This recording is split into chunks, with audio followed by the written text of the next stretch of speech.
Welcome to the American Intelligence Media. I'm your host, Douglas Gabriel. I'm here with John Barnwell today, and we are going to be discussing one of the most important issues that you can possibly ever discuss: human blood. And you might notice there's an obsession with it, with people who are wealthy and the elite. And going back in time, human sacrifice and every other imaginable thing. You can't put a bigger emphasis on anything in the human body except the human heart, which is the center of that blood circulation, than to say that blood carries a very special connotation and that many people, including vampires, would like to get a hold of blood, your blood. The pharmaceutical companies would like to put things in your blood. And when it comes down to it, we have given out intelligence reports and articles showing that perception itself, the way you see the world, is written on your blood. And so there is no bigger topic. I've been studying it extensively for the last year or so, but I'm thrilled to have John Barnwell here, who started a conversation with Leo Zagami the other day about blood, bloodletting, the whole traditions of blood, and the focus and importance of blood. But I'd like for him to finish that conversation and tell us what he can, because I'm out there researching the blood. John, what can you tell us about the blood and the heart also, because you are an expert who helped prove that the heart is not a pump. We can get into that also, but what can you tell us about blood, continuing on in that vein that you had started with Leo Zagami the other day? Well, hi, Douglas. I think the first thing that we have to address is that what is a human being is at the center of what we're trying to discuss here. And when you enter into understanding the singular nature of the blood, like it says in part 4 of Goethe's Faust, Mephistopheles says, blood is a very singular fluid. And so what does that mean? Well, in the realm in which Goethe is attempting to address, which is the challenge of being human amidst a world of temptation, then you see that Mephistopheles within Faust represents the temptation of the devil. Although in Faust there's no distinction made between the Luciferic or Satanic. They're kind of thrown in together, as it were, as Mephistopheles, the way many people deal with the issue, but that there's a very distinct separation between the Luciferic spirits that refer to the aberrations of the past, in essence, and the Ahrimanic or Satanic spirits, which tie more directly into the aberrations of the future and the future challenges of science and technology. So that when you look at the blood itself, you have to understand that it's through the warmth of the blood that the human ego, as it's called, the true human ego, is conveyed. And so in this warmth of the blood, we have a realm that's the inviolate human realm, that there's nothing deserves to enter into that realm. That's our own individual domain. And no one should have sovereignty over that. And so that ties into the vaccination narrative. And you can also bring it up into the realm of what is being dealt with in Faust, is that whole idea of this kind of a blood signing your life away in blood, like is in so many legends and so forth, that when you make a pact with the devil, he wants you to sign in blood. So you're giving something that doesn't belong inside of you entry into the most sacred domain of a human being, which is that individual ego nature in the blood. And when I opened this, I mentioned a lot of the negative aspects of the blood, but really, how about the positive aspects of the blood? The Holy Grail, it is basically, in final analysis, not the vessel itself that's important, it's the content of the vessel. And oftentimes that is seen to be the blood of Jesus Christ or some kind of special Holy Spirit type effulgence that comes out of this Grail, or all kinds of different descriptions. And as we know, the Grail is probably the human heart. And so when we talk about blood and the Grail, we can also literally quite specifically get into the blood relics of Jesus Christ, which is a topic that I could go on extensively about. But let's just say that the Holy Grail itself is a representation. What do they call it in Islam? The green kutab, I believe. And so this is a place where life comes to birth. And without oxygen firing the blood, as you mentioned, the warmth in the blood, without oxygen firing that blood, and without respiration firing the blood, without that warmth, we would have no existence whatsoever.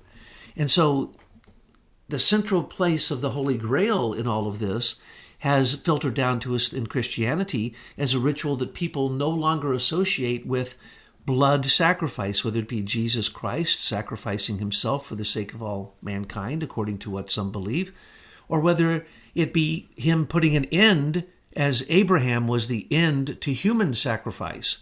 Because all around that, in the Levant, previously there was human sacrifice. Throughout many ancient cultures, human sacrifice. So we saw a transition from this importance of bloodletting to really a sanctification of the blood in the heart as the Holy Grail. I think an important issue to address is the understanding of the significance of the blood in terms of nutrition. So often today you'll read where they indicate the processes in the body that the blood is carrying the oxygen and is carrying nourishment, and it's helping remove unwanted materials from the body, waste products. That's entirely erroneous, although most people don't realize that because there's so little understanding of the lymphatic system that is essentially the waste system of the body. And so consequently, as you are eliminating waste products, they're going out through the lymphatic system. It's only in the last couple of years that modern science has come to the eureka realization that there's lymphatic system in the brain. It's really pretty astounding because obviously there's cells in the brain, they're going to have waste products, but they had always assumed that those waste products were eliminated by the blood. That's not the case. That's never the case. There's no waste removed from the blood. The blood is upbuilding and nourishment. And the only waste product that the brain or the blood associates with is the elimination of carbon dioxide.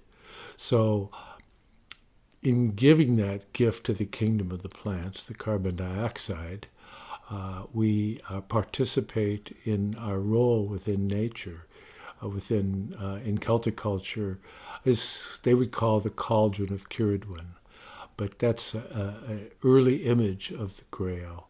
And the Grail itself is that meeting of the senses, the consciousness of the senses with the blood, that the blood is actually that which is participating in the observation of the sense life. And through this, there is developed a relationship to the finest mineral contents, that's the Grail feast itself. These finest mineral contents are conveyed to the pineal and pituitary gland in the brain, and that's the pinnacle of human consciousness and potential. When that becomes a developed relationship, then it's possible to be able to take this consciousness and then bring it down into the heart. And that's where the Christ consciousness arises, is through the heart. It's where the individual human being begins their journey to become sort of a human son, a being of a spirit of freedom and love. And so this is taken up as a counter image in these whole vampiric style mysteries of blood consumption and all these various perversions that we see talked about so much lately. It's absolutely astounding. When you talk about adrenochrome and other certain glandular secretions that people are so enamored with, they're fascinated by it, not knowing that that's the absolute shadow of human culture, and these are things that are a part of our distant past. You can find these types of blood rights. The American Indians thought that if you found a great opponent and you defeated him, that if you ate his heart, you would get his courage. There's other attributes that one could be achieved through eating other organs, systems in the body. All these types of things are a part of the pre-Christian experience of culture, and it's pretty near universal. There's very few cultures that didn't have that as a decadent impulse.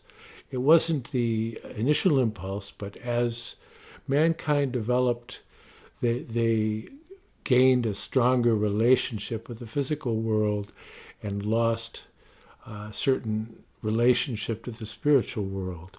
And so more and more severe rites were being used in order to open a window into these realms. So you see these blood rites of the Vikings, or you see it in Celtic culture, you see it in Africa. There's things going on still in Africa. I was just communicated to by somebody from South Africa that was so thankful that I mentioned what's been going on in Africa, because the media is not covering it. But there's been cannibalism and human sacrifice going on through certain tribes in South Africa that's just literally going wild. They're turning the African people into prey. And so we have to pray for those people that they don't become prey of these tribes that are following backward retarded impulses. So you see at this time, at the dawning of what could possibly be an awakening, is meeting the strictest opposition, both within the archaic cultural realm with the blood rites and in the futuristic, Ahrimanic, satanic realm of technology, attempting to try and put a lid on human development and create artificial counterparts to faculties that should develop out of human development. I'd like to pick up on a point you mentioned, and that is that the lymphatic system goes into the brain. Yes, that's a discovery that is very recent, and it shocked them to find that this was the case. But it shouldn't have been too much of a shock. But when you think about the blood, there's so much research going on right now that you cannot keep up with it whatsoever. For instance, almost every illness can be diagnosed by looking at your blood. And there are many people who work with radiesthesia who, in fact, are able to take one drop of your blood, no matter where you are. You can send it to them, and then they can work on you through subtle energy through that one drop of blood. And as you change and heal, so does the blood drop. Now, we have red blood, blue blood, and white blood, the lymphatic system, the white blood cell system. And that is something that we could focus on, because you had mentioned that through the Grail mysteries, the refined metals and minerals are taken up into the brain. And I know you happen to have studied this quite a bit. So Rudolf Steiner speaks of that. He calls it the etherization of the blood. And actually, all the ancient spiritual systems, whether it be Tibetan Buddhism or Indian Tantra, or it doesn't really matter, you're going to find that there is a system where you are going to be depositing what they say are eternal drops into your heart through a mixture of the red and the white. And it turns into pink when you have transformed it. And you can put these eternal drops in your heart. And this is the goal that you had made reference to. In fact, that Rudolf Steiner gives us the beautiful image in relationship to that to begin with, we need these metals and minerals, the refined metals and minerals that you'd find in Ormus, and perhaps you could enlighten us on that a bit too. But throughout the whole natural kingdom, Ormus is available, and those are the refined, highest metals that we find in the brain. And these metals need to be refined, humanized, transformed and deposited there so that they can have what is called hyperconnectivity, so that we can use our brain as an antenna to connect the thoughts that are behind everything that we see in the universe. So as we deposit these, some would say we deposit them, these metals and minerals, through this process if you have spiritual awakening, if you meditate, if you have the capacity to be objective, and all these different definitions we could give for it. But as you go on the path of spiritual development, there are actually elements that are transformed through the heart and turned into other elements, ionized elements, and they go into the brain. They're deposited, as you said, in the pineal gland, and they activate the pituitary gland and deposited there also. And then this transformation gives us our nourishment when we awaken, usually from sleep, or when we awaken from a deep meditation. So these metals and minerals in the brain seem to be part of that essence that we get from the Holy Grail of the heart. It's not just the warmth and the I am, the ego, the consciousness of the individual, but there is a transformation process that goes on. And this comes in through perception, and it comes in through nutrition, as you pointed out, and it comes in through spiritual nutrition, and then these things are deposited in the brain. Now, that's a spiritual picture of the transformation of the blood and the heart into what it can become as a spiritual vehicle of ascension. But if we're talking about the decadent forms of this, we would not be talking about the Grail mysteries. We would be talking about what we see in today's world. It is disturbing that the murder of innocent unborn children is now allowed, it's accepted, and it's considered vogue in the minds of the left. And throughout many parts of the world, especially the United Nations, promotes abortions everywhere. So there's abortions.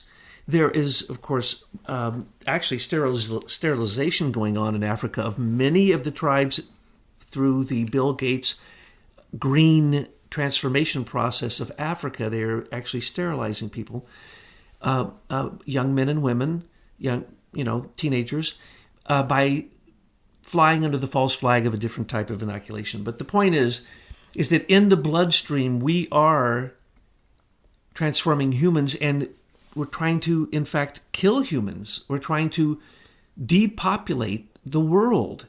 Many people believe this is the most important thing. Wasn't it Prince Charles who said that he wants to reincarnate as a virus so that he can kill as many people on the earth as possible? Prince Philip. Prince Philip. Oh, Philip, that's right, I should have known. Charming soul. Yes, a charming soul. But I mean, these rich people actually want that, John. What is that about? Are they like carrying that over from, if you believe in reincarnation, that they were cannibals in a past life, or they were soldiers who murdered lots of people? What is the obsession for blood in our modern culture? That's really something that's far more widespread than people think. When you start getting into what's called the dragon cultus, which is that ties into the houses of nobility, the dragon houses. They openly speak about the properties of blood consumption. I mean, I've been involved in groups where that's something that's just accepted, and I was like a fly on the wall. I kept my opinions to myself because I wanted to learn as much as I can. But that's something that does exist amongst the elite, is this whole idea of blood consumption. And we know of people, like Elon Musk, all that, talking about the blood serum and the properties of taking the blood serum and getting injections of it from younger people for its youth-giving properties. And there's all manner of hormonal attributes that can be equated to the blood. But the point that's most critical here is how the blood plays into the development and fostering of a wholesome development and evolution of a human being. And this is an element that escapes most people, but nonetheless, it's at the center of the Christian mystery, because at the Last Supper, Christ Jesus said to do this in memory of me, so that whenever anyone consumes their meals, if they can sanctify it, do it consciously, it can be something that can be a part of this redemptive process, rather than just unconsciously stuffing oneself. You can have a sacred relationship to having a meal, and an acknowledgement that because there is something lower, the plants or whatever you might be consuming, has made the ultimate sacrifice to nourish you, and acknowledging that and offering it up to the ultimate achievement of a human being, which is to come to the wholesome development of their individual nature. And so that's represented in the sacrifice of the blood and flesh, or the wine and bread in the sacrament of the Eucharist, that has an actual transformative effect that I've seen myself and experienced myself as healing, and also watching the effect that can have on others. The story I frequently tell is going to the Christian community and seeing a busload of mentally handicapped children show up and sit in the back of the church, and they're all twitching and waving their arms around, and they can't sit still for a minute until the service gets to the point of the Eucharist, where the consecration of the human takes place. And when that event takes place within the service, they all become still and stare reverently at the bread and wine. So true. I've seen that myself along with you, and we've seen that those type of services bring incredible comfort and nourishment to people, literally spiritual nourishment. And that is exactly what the body and the blood is. The bread and the wine is an image that we could take from the Greeks, would help us elucidate what the body and blood really are. The body and blood of Jesus transforming bread and wine into this spiritual food, this spiritual nourishment. The Greeks believed, and you can correct me on this, Ichor. How do you pronounce that? Ichor or Ichor? Ichor. Ichor. So Ichor was the blood of the gods. And when Zeus would mate with female humans, human that would be born from that would have half blood of humans, half blood of the gods.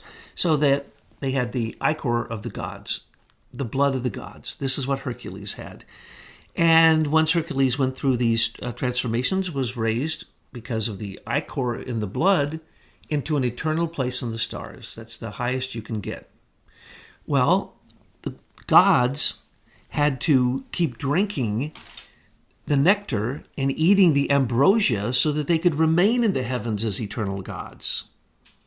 With the Norse, it was the apples of Iduna. With also the apples of the Hesperides, the golden, oftentimes golden apples are considered.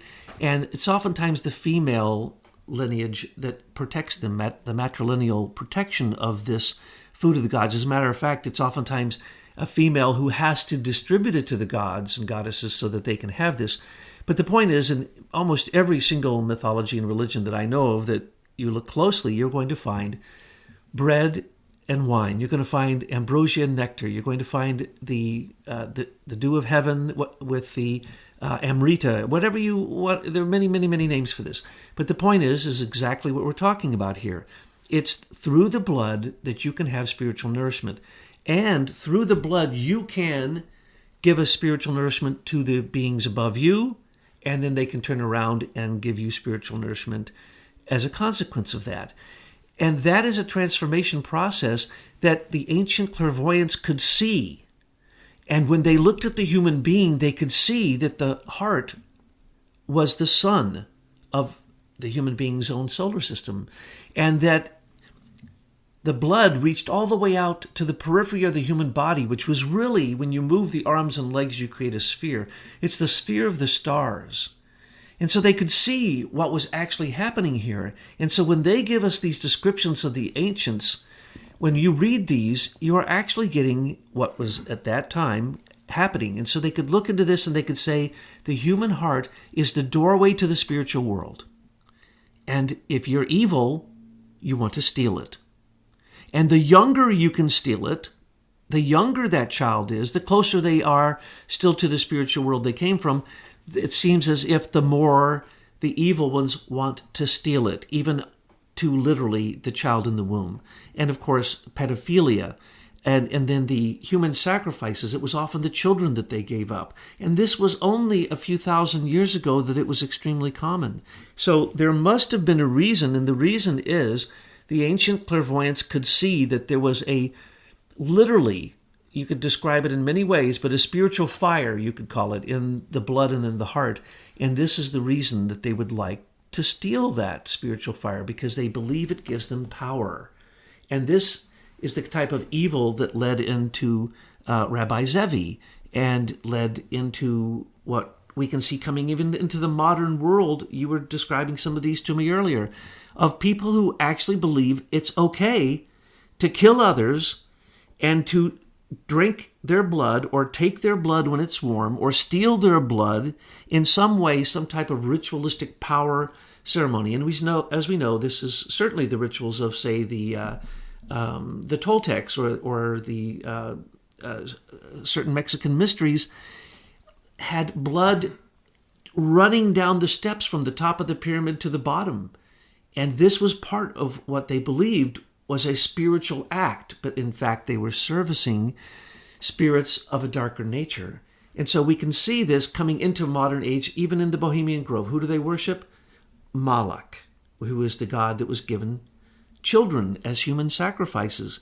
And this was going on just, actually in human history not long ago. So we need to understand that it is consciousness, it is the spirit fire that they're going after, and it is because they are evil that they know that this is true, and they've been carrying on these rituals for a long, long time, and they may not understand it consciously, but that is behind why you see so many of them taking not only just stem cells, but literally babies' blood, babies' living brains, babies' beating hearts.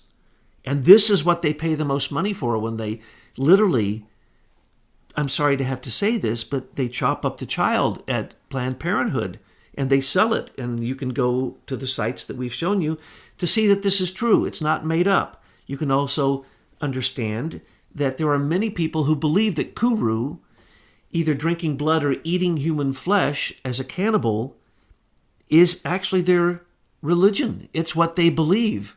And as twisted as that may be, when you see that it is nothing more than twisting the light, the fire of the heart and the blood, into the darkness of the demonic rituals, I can only feel sorry for those people, and we can pray and we can work as hard as we can to make sure that this type of thing comes to an end.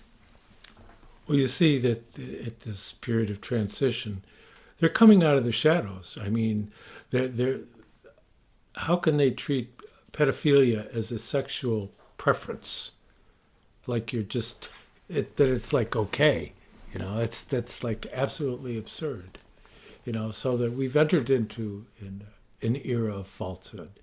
And there are many ideas around that are going to challenge individuals to be able to find some kind of moral fiber to live within, because other than that, secular culture gives them nothing but moral turpitude, you call it. That it's basically a swamp, that you're allowing yourself to succumb to the lower forces. There's the dragon that rises up out of the swamp, and then there's the dove that descends from above. But the proper mingling between these two streams, the vital pole from below upwards with the consciousness pole, the dove from above, is the central task. And the proper way to do it is through consciousness, not through the taking of substances, drugs and blood, or all manner of things people have been getting involved in. Taking ayahuasca can bring you into interdimensional experience of other beings of a lower order that are very intelligent beings, but they're nonetheless of a lower order. And eventually, at some point, you get to where these beings want something in return. And that's how these rites show up. I mean, you can go and you could study the Mexican mysteries, the history of the Mexican mysteries, the accounts of the Spanish. There's accounts from Spanish priests that relate that there were, in one festival, 30,000 people sacrificed. I mean, it's unbelievable. So that you have to look at these things it's as something that should remain where it is, which is in the past. That through the sacrifice of Christ, these things became no longer necessary. There are so many mysteries in relationship to blood. One of the ones that I have discovered recently, which I always thought was simply mythology or legend, was blood rain. And one can imagine how the ancients might really believe that blood comes from the gods, blood comes from the skies, once you find out that there have been over 70 documented cases of blood rain. And in most cases, they saw a spear-like meteor flash through the sky or a comet. And then right after that, it would rain blood, literally rain blood. Now, you're going to say, oh, that's an analogy, or it was red water or what? Nope. In 2012, we had the great occurrence that in Kerala, India, 10,000 tons of this fell from the sky after a large meteor had lit up the sky and crashed. So they tested it. And what did they find out? It's got hemoglobin in it. It's almost the same exact substance as human blood. And so they said, well, this can't be. It must have been in the atmosphere, or is it possible that blood is such a special spiritual substance that it came to Earth through a celestial cosmic event? This is sheer speculation, of course, but the point is that if the ancients looked up and they saw a fiery spear falling from the sky, and then it rained blood, and sometimes the blood would burn their skin and ruin everything that it fell on. Other times it didn't. But this was quite common, and they would see it as a tremendous celestial sign.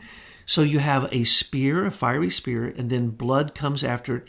And then they would catch some of this because they actually used it for medicinal purposes, unless it was the poisonous version, and it was clearly one or the other, which they would use, of course, for ill purposes, evil. Well, this is the exact image that we have in the procession of the Holy Grail. You have a spear that is a bright light is coming off of it, enters into the room, a chalice enters into the room with a bright light coming off of it, and above it is a spear which is dripping blood from the tip. So is the image of the procession of the Holy Grail a message that there were cosmic events that the ancients were trying to tell us about? Or shall we take it a step further and say that literally that blood is the blood of the ichor blood spoken of by the Greeks, and it came from the sky? And isn't it interesting that Zeus threw thunderbolts and Odin had a spear that couldn't miss? And you have these images that arise again and again, and then you have Longinus at the side of Christ, piercing the side of Christ so that the blood can enter into the earth and be caught by Joseph of Arimathea in the Grail. So my point here is, whether you want to use the Catholic ritual, the Christian ritual of the Holy Eucharist, or whether you want to follow the Holy Grail, or whether you want to believe in blood rain as an actual real source of a religious mythological image, whether you want to believe that we're all partially divine and we have ichor in our blood, or that it's the blood of Christ that has transformed your blood, many ways to look at this. But remember that your blood is sacred, and you should make sure that no one puts anything in it that you don't know what it is. And this is a battlefield for the spirit at this point. What you put in your body for nutrition and what you put into your bloodstream, whether it be drugs or injections, these are the things that can determine whether or not you're going to spiritually advance and whether or not you're going to deposit those minerals that John talked about in the pineal gland that had everything to do with ascension and higher consciousness. So the blood is, in fact, a mysterious thing to study. It is a mystery unto itself. I actually give it the name, the mysteries of blood, or the blood mysteries. And matter of fact, I just wrote a book on it, but it also included the feminine nature in relationship to the Grail and the blood relics of Jesus Christ, and the way that the Spanish queens and the French queens protected those blood relics of Jesus of Nazareth. And it was always the women that protected those blood relics because they understood the blood mysteries of menstruation, of the moon, of birth. And with those mysteries of blood, they were able to basically keep this wisdom alive until today. We have wise women, midwives, who have life and death in their hands, and it is all a manifestation of the mysteries of the blood.